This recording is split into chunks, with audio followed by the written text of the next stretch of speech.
Okay, so hi everyone. Welcome to Let's Talk Period, where we hold talks related to all things feminism, menstrual equity, and more. We wish to bring conversations about topics that may typically be taboo in our everyday lives and normalize these ideas in the Berkeley community and beyond. In every podcast, we host special guests to learn about their work in the gender equity space and explore the intersection between their work and menstrual equity. My name is Mia Horn, and I'm a sophomore. My pronouns are she, her. My name is Monica Zhang. I'm also a second year. I use she series pronouns. So today we'll be hosting Erika Yang, and she is the founder of Made Her Story. So, hi Erika, welcome. Do you want to tell us a little bit about Made Her Story? Yeah, absolutely. Thanks for having me. So, Made Her Story, it's a little play on the words. Instead of making history, it's instead made her story in that way. Essentially, what this platform is about, it's really a women empowerment platform. And here we feature inspiring women's stories of how they've overcome different obstacles, perhaps even specific to women and gender equality obstacles. And then they've been able to really make an impact in the different industries that they're in, whether that be in business, politics, STEM, you name it. We definitely have someone on there that's featured in that industry. Great. Sounds fantastic. So, what inspired you to start this project? How long have you been working on this? Did anyone help you to get it started along the way? Yeah, that's a really great question.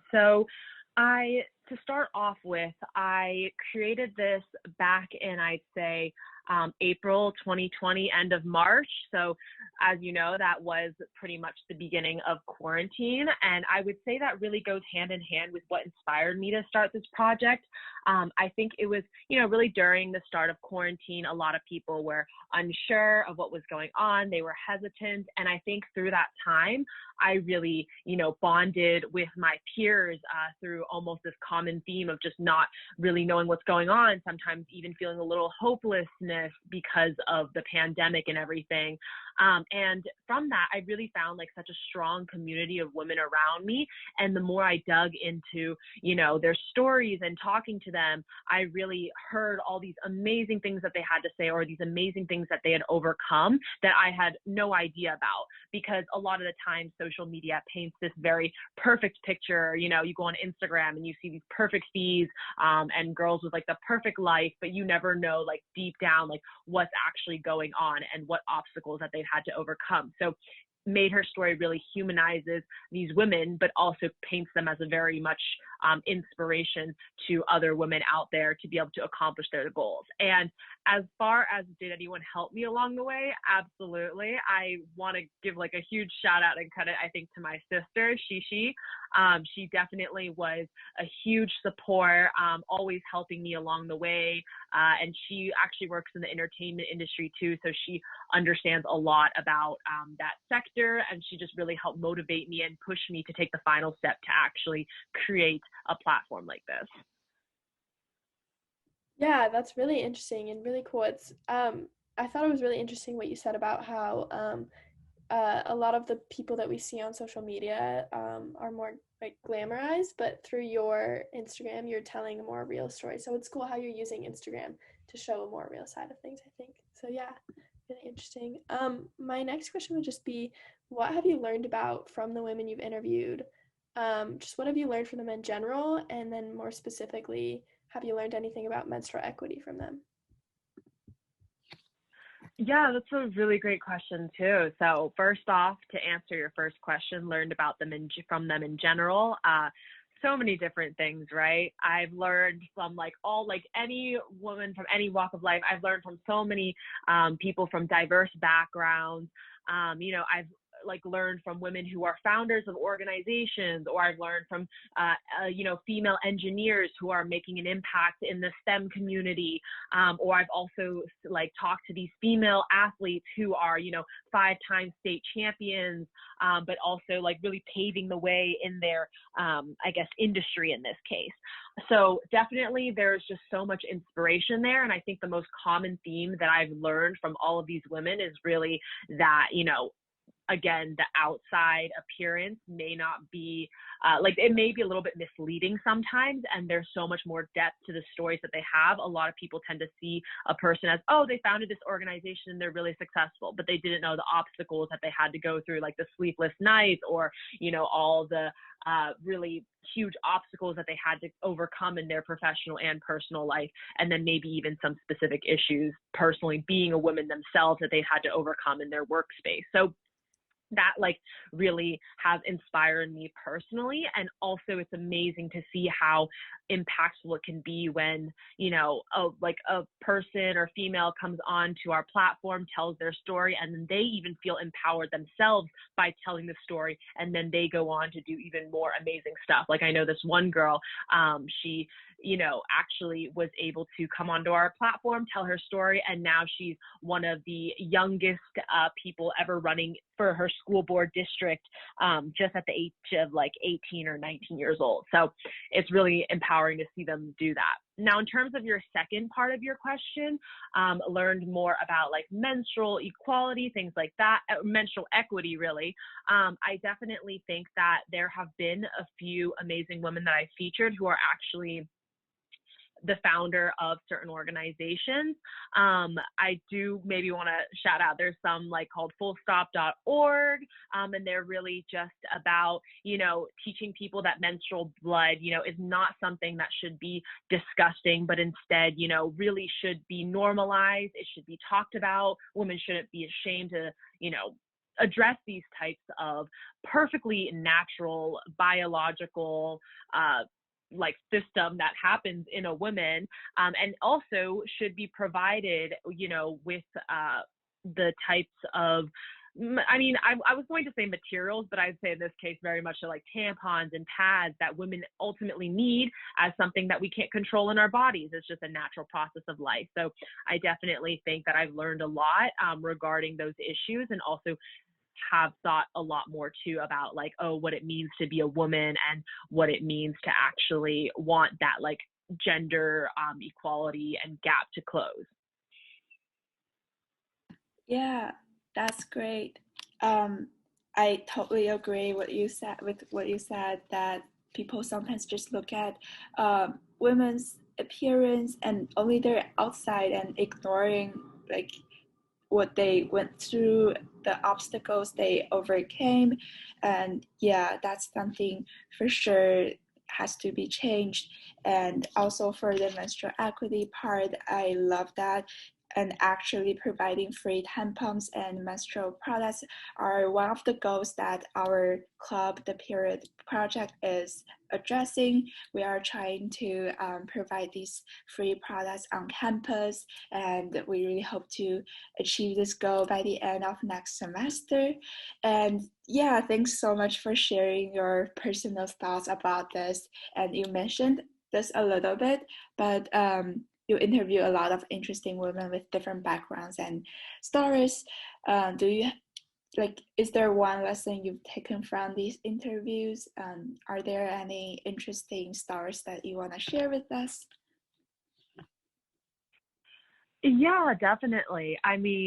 I definitely think that, made her story on Instagram specifically, where we tell their stories, it really speaks for itself. I think if anybody goes on our page and just briefly goes through some of the women's stories and really reads about it, I think you'll completely understand what I mean when I say that it never stops to shock me or really inspire me with how much I don't know what's going on behind the scenes in someone's life. And I don't just mean that in terms of maybe some traumatic things or other things like that, but it's just amazing to see how even people that I thought I knew like pretty well, or like, as you can see, like in the beginning of Made Her Story, I really just like featured a lot of the close friends that I had around me, whether that be from like a lot of people from like Koch scholars or these other different areas that I knew.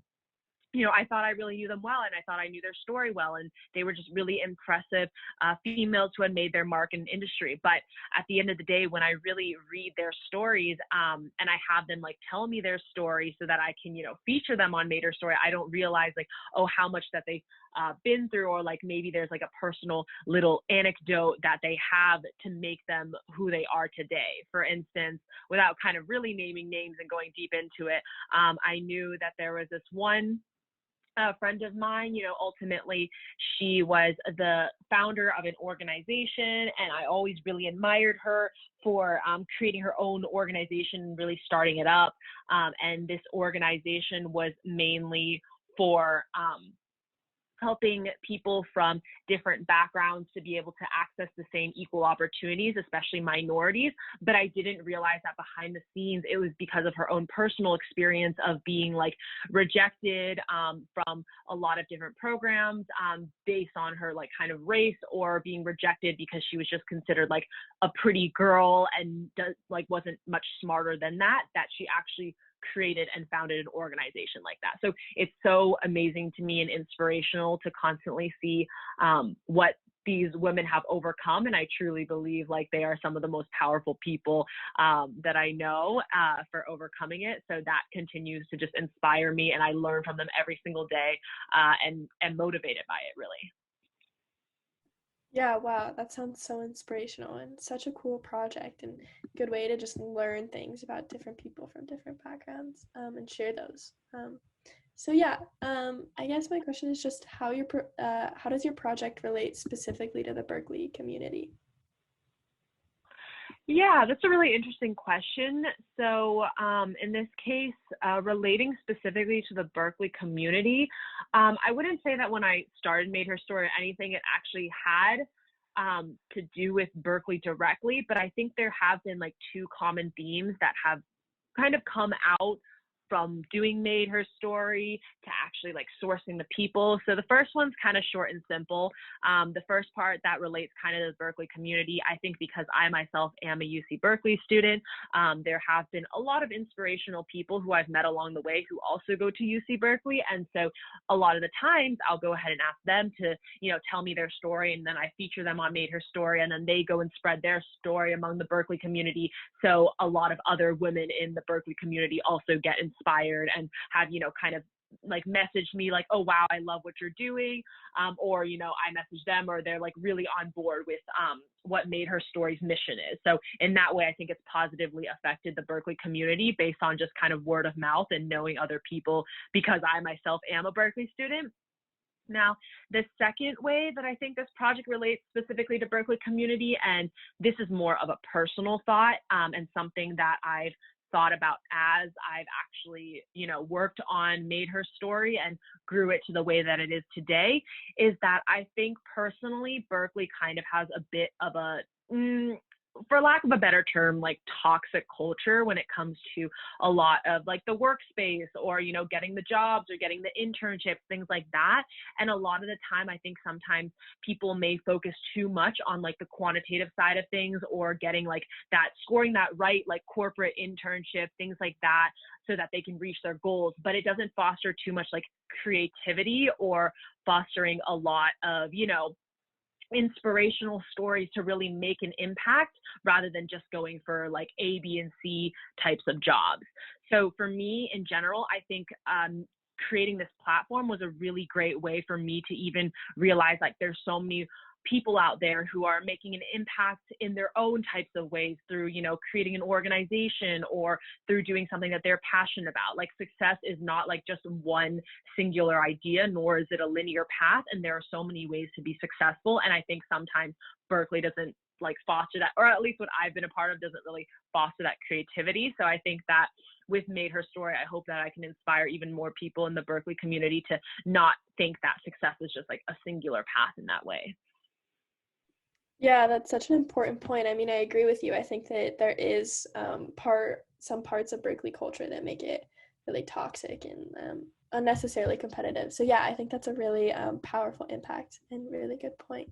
Yeah, I also agree that I think peer pressure at Berkeley is just huge, and sometimes we forget that we can learn so many things from our peers and just look up to them. And I personally is a fan of your project and really love like checking them out once in a while. I think that is very inspiring, and they like really they are very empowering, and I love that.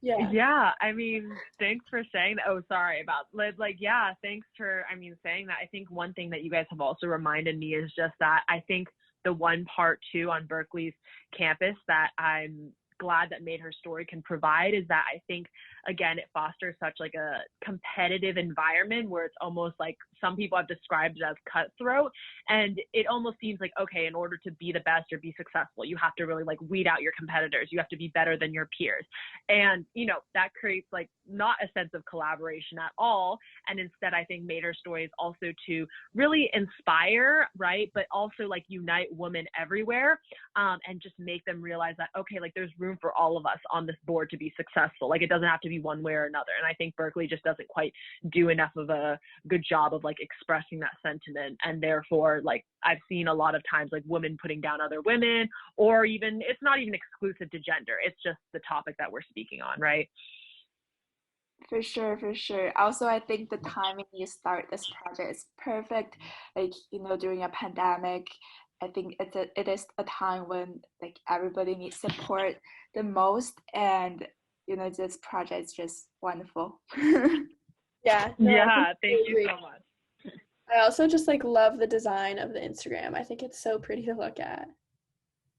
Oh, thank you so much. Oh, I worked very hard on the little color palette of it all to make sure everything Yeah, is I love one it. theme. But so thank you. That means a lot. I was gonna ask you, so do you do all the design yourself? Yes, I do. So as of right now, I'm still working as a singular team, but I think I will end up actually, I'm thinking about actually expanding the Made Her Story team and seeing if anybody else was interested in joining. But for now, yes, it's just me, myself, and I on this little Made Her Story. Awesome, very Good luck impressive. with this. Okay, I think that's all the questions we have for you today. And again, just thank you so much for joining our podcast today. And Yeah, thank you so much. It was so good talking to you and learning about Made Her Story. Very interesting. Yeah, absolutely. Thank you guys for having me on.